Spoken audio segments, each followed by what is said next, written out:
Namaskar students, welcome to online classes of St. Angeles Public School. As you know, we are working from home for you and this is chapter number 3 of 10th class, metals and non-metals. This is video number 13. So now we have question. Explain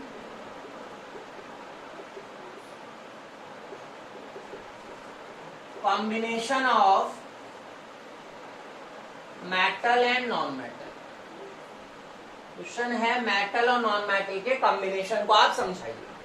तो क्या होता है metal और non metal के combination से? कहता है कि अगर मेटल और नॉन मेटल आपस में कंबाइन करेंगे, अगर मेटल और नॉन मेटल आपस में कंबाइन करेंगे, जुड़ जाएंगे, तो कंपाउंड बनेगा ionic compound. Then ionic compound is form.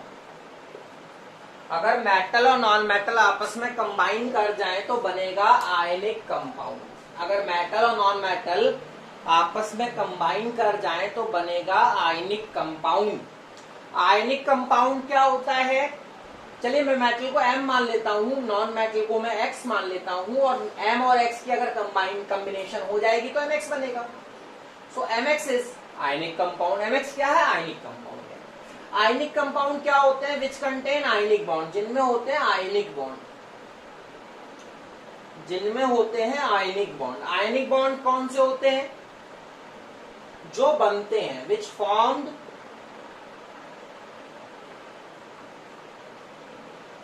Bye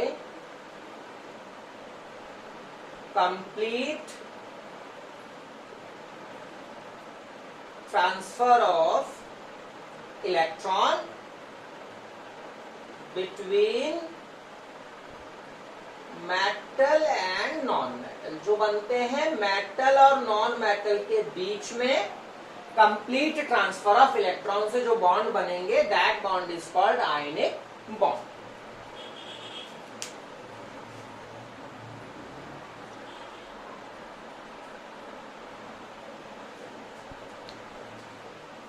देखिए मेटल नॉन मेटल कंबाइन करेगा, MX बनेगा। MX क्या है? MX बनेगा। MX क्या है? आयनिक कंपाउंड है। आयनिक कंपाउंड कौन होते हैं? जिनमें होते हैं आयनिक बॉन्ड। आयनिक बॉन्ड कैसे बनते हैं?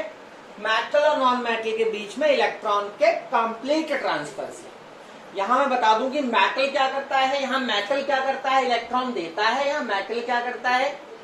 Metal give electron. आपको पता है मेटल इलेक्ट्रॉन देते हैं एंड नॉन मेटल क्या करते हैं? इलेक्ट्रॉन ले लेते हैं। तो मेटल क्या करता है? इलेक्ट्रॉन देता है, और नॉन मेटल क्या करता है? इलेक्ट्रॉन को एक्सेप्ट कर लेता है। मेटल क्या करता है? इलेक्ट्रॉन को दे देता है। नॉन मेटल क्या करता है? इलेक्ट्रॉन को एक्सेप्ट कर लेता है। तो ये जो कॉम्बिनेशन होगा इसे आयनिक कंपाउंड कहेंगे, और जो बॉन्ड बनेगा इनके बीच में, ये आयनिक कंपाउंड वो होते हैं जिनमें आयनिक बॉन्ड होते हैं। और आयनिक बॉन्ड कैसे बनते हैं? इलेक्ट्रॉन के ट्रांसफर से बनते हैं। या आप कह लो कि भाई आयनिक बॉन्ड, आयनिक कंपाउंड कौन से होते हैं? विच कंटेन आयंस,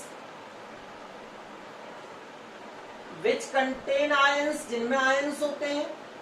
अब आयंस कौन कौन से होते हैं? दो तरह के आयंस होते हैं। या तो आयन होता है कटायन, और या आयन होता है अनायन। आपको शायद पता होगा कटायन कौन से होते हैं? पॉजिटिव आयन होते हैं। अनायन कौन से होते हैं? नेगेटिव आयंस होते हैं।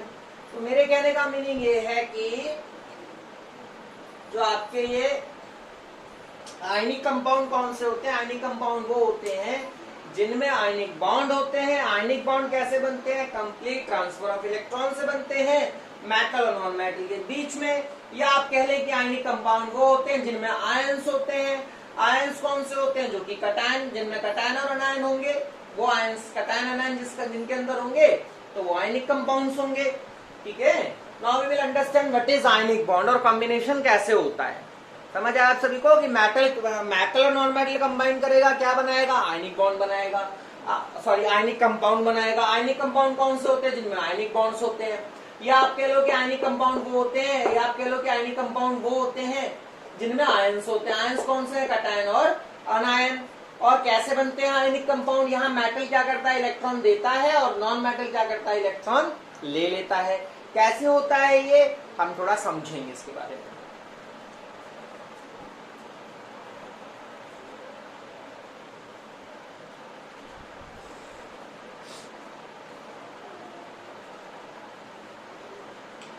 चलिए मैं मिटा देता हूं इसको।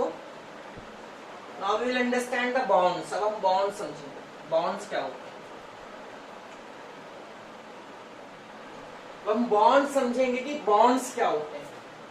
तो देखिए बॉन्ड्स क्या होता है, बॉन्ड क्या होता है। तो जी एक आपने जेम्स बॉन्ड सुना होगा, तो ये जेम्स बॉन्ड नहीं है, ये वो वाला बॉन्ड नहीं है। बॉन्ड का मतलब है जोड़। बॉन्ड का मतलब है जोड़, हिंदी में कहते हैं आबंध। ये वो चीज होती है जो दो या तीन चीजों, चार चीजों को जोड़ता है। बॉन्ड वो चीज होती है जो जोड़ता है। बॉन्ड वो चीज होती है जो जोड़ता है, जो कंबाइन करता है। किसको? दो या दो से ज्यादा एलिमेंट्स को।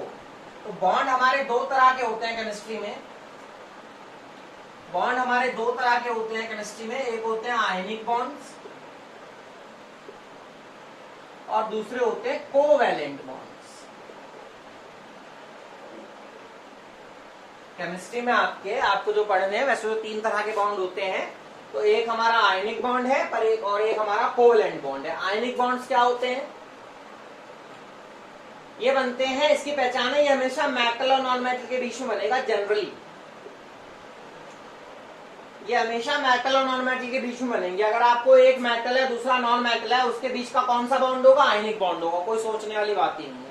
अगर एक मेटल है दूसरा नॉन मेटल, तो कौन सा बॉन्ड होगा? आयनिक बॉन्ड होगा। और कोवैलेंट बॉन्ड हमेशा किसके बीच में बनते हैं? नॉन मेटल और नॉन मेटल के बीच। कोवैलेंट बॉन्ड हमेशा नॉन मेटल और नॉन मेटल के बीच में बनेंगे। आयनिक बॉन्ड कैसे बनते हैं मैंने अभी समझाया था आपको, बाय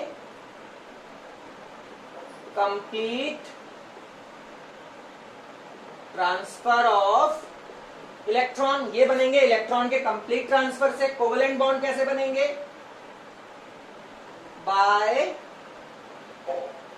शेयरिंग ऑफ इलेक्ट्रॉन। ये बनेंगे बाय शेयरिंग ऑफ इलेक्ट्रॉन। ये इलेक्ट्रॉन की शेयरिंग से बनेंगे। इनको हम चैप्टर नंबर 4 में पढ़ेंगे।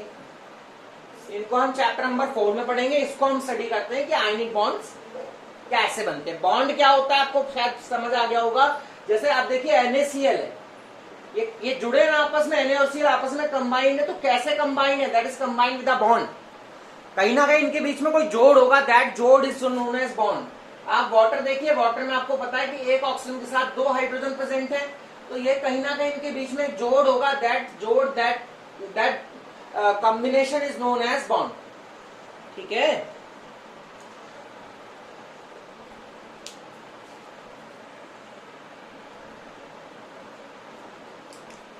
तो जैसे आपको क्वेश्चन आएगा कि explain the formation of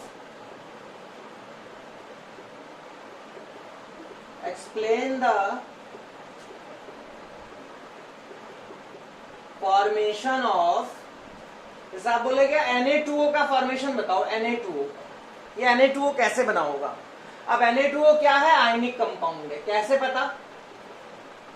Na2O क्या है? आयनिक कंपाउंड है। कैसे बता? बिकॉज एक मेटल है दूसरा नॉन मेटल है। कैसे करेंगे इसका फॉर्मेशन? आप देखिए, आप पहले Na का कन्फ्यूरेशन लिखो। Na का एटॉमिक नंबर 11 होता है, कन्फ्यूरेशन बनेगा 281। ऑक्सीजन का 8 होता है, कन्फ्यूरेशन बनेगा 26। तो Na कितने हैं? 2। There are 2 Na। एक Na लिखा, दूसरा Na लिखा और एक O लिखा। ये बाहर के वैलेंस इलेक्ट्रॉन यहां आप मेंशन कर देंगे। Na के पास एक इलेक्ट्रॉन है, O के पास भी, Na के पास, दूसरे Na के पास भी एक इलेक्ट्रॉन है। O के पास कितने इलेक्ट्रॉन है? O के पास 6 इलेक्ट्रॉन है। अब होगा क्या कि इस Na को अपना शेल पूरा करने के लिए, कितने इलेक्ट्रॉन्स की जरूरत है? इस Na को अपना शेल पूरा करने के लिए कितने इलेक्ट्रॉन्स की नीड है? बताइए। इस Na को अपना शेल पूरा करने के लिए कितने इलेक्ट्रॉन्स की नीड है? 7 इलेक्ट्रॉन्स की। तो 7 इलेक्ट्रॉन तो इसको किसी से मिलेंगे नहीं। और दूसरी बात, क्योंकि Na मेटल है तो इसकी टेंडेंसी क्या है? इलेक्ट्रॉन को देना। तो ये क्या करेगा? अपना एक इलेक्ट्रॉन देके अपने शेल को पूरा कर लेगा। ठीक है। तो Na इलेक्ट्रॉन लूज करेगा। तो ये वाला है। और इस ऑक्सीजन को कितने इलेक्ट्रॉन्स की नीड है? It need 2 electrons to complete its shell. 6 है ना यहाँ पे, इसको 2 और से 8 हो जाएंगे। तो यहाँ ये वाला Na क्या करेगा? इसको एक इलेक्ट्रॉन लूज कर देगा। ये वाला भी क्या करेगा? इसको एक इलेक्ट्रॉन लूज कर देगा। आप टोटल इलेक्ट्रॉन देखिए कितने हो जाएंगे, 2 2 4 2 6 और 2 8 पूरे हो जाएंगे इसका ऐसा करने से। तो इलेक्ट्रॉन देखिए इसने एक इलेक्ट्रॉन दिया तो इस वाले आने पर क्या आ जाएगा, एक प्लस का चार्ज आ जाएगा। एक इस वाले ने भी दिया तो इस पर भी क्या आ जाएगा, एक प्लस का चार्ज आ जाएगा। इस O ने क्या करे, 2 एक्सेप्ट कर लिए, इस पे 2 माइनस आ जाएंगे। तो देखिए 2Na प्लस और O2 माइनस दोनों आपस में कंबाइन कर देंगे, क्या बन जाएगा, Na2O बन जाएगा। ठीक है,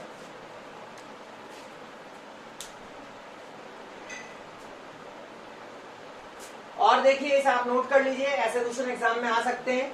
अगला क्वेश्चन है explain the formation of CaO। आप CaO की फॉर्मेशन समझाइए। CaO का फॉर्मेशन समझाना कैसे समझाओगे आप सबसे पहले क्या लिखोगे, Ca का एटॉमिक नंबर कितना होता है 20, क्या कंफिगरेशन बनेगा इसका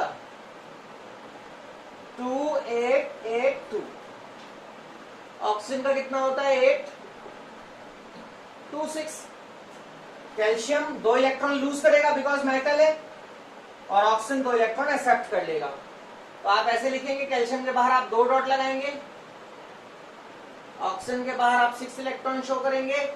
ये Ca इसको 2 इलेक्ट्रॉन डोनेट कर देगा, दे देगा, ट्रांसफर कर देगा। Ca ने दिए तो उस पर प्लस आएंगे, 2 दिए तो 2 प्लस आ जाएंगे। O ने 2 एक्सेप्ट किए, 2 माइनस आ जाएंगे, दोनों आपस में कंबाइन कर जाएंगे, क्या बन जाएगा CaO यानी कैल्शियम ऑक्साइड बन जाएगा। नोट कर सकते हैं आप, पास करके आप नोट कर सकते हैं। इसको मिटा दूं मैं से, चलिए मिटा देता हूं।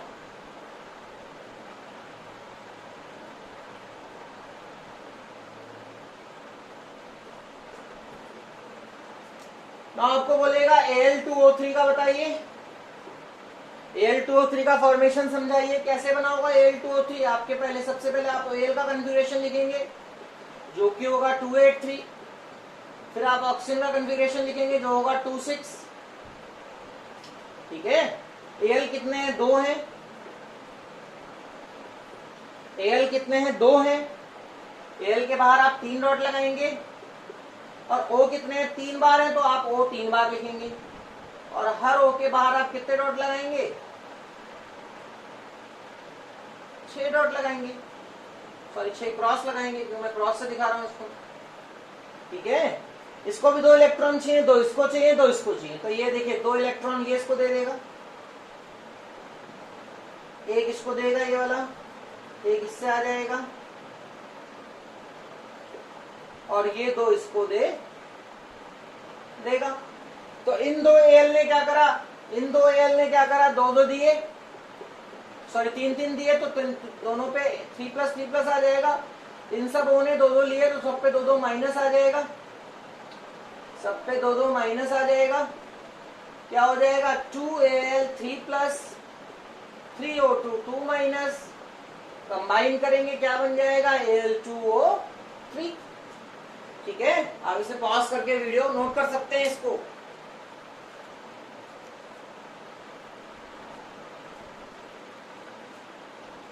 नोट कर लिया आपने, मिटा दें इसे, मिटा देते हैं।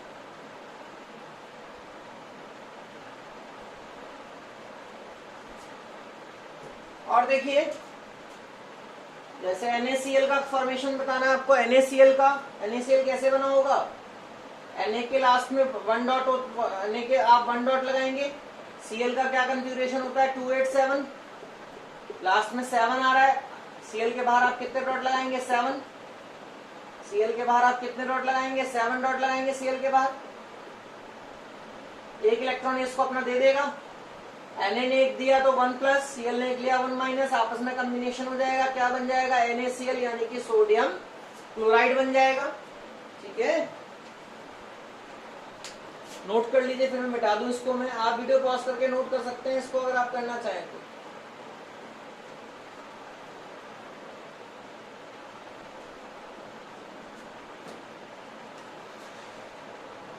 ऐसे हमारे पास है, आपको बोलेगा AlCl3 का फॉर्मेशन समझाइए।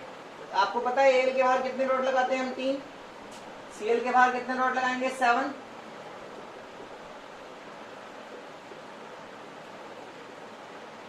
सारे Cl को कितने इलेक्ट्रॉन्स की जरूरत है? सारे Cl को कितने इलेक्ट्रॉन्स की जरूरत है? एक एक इलेक्ट्रॉन की जरूरत है। ये किसको दे देगा? ये किसको दे देगा? इसको दे देगा। Al ने 3 दिए, 3 प्लस सारे Cl ने एक एक लिया, सब पे एक एक माइनस, कॉम्बिनेशन हो जाएगा, क्या बन जाएगा? AlCl3।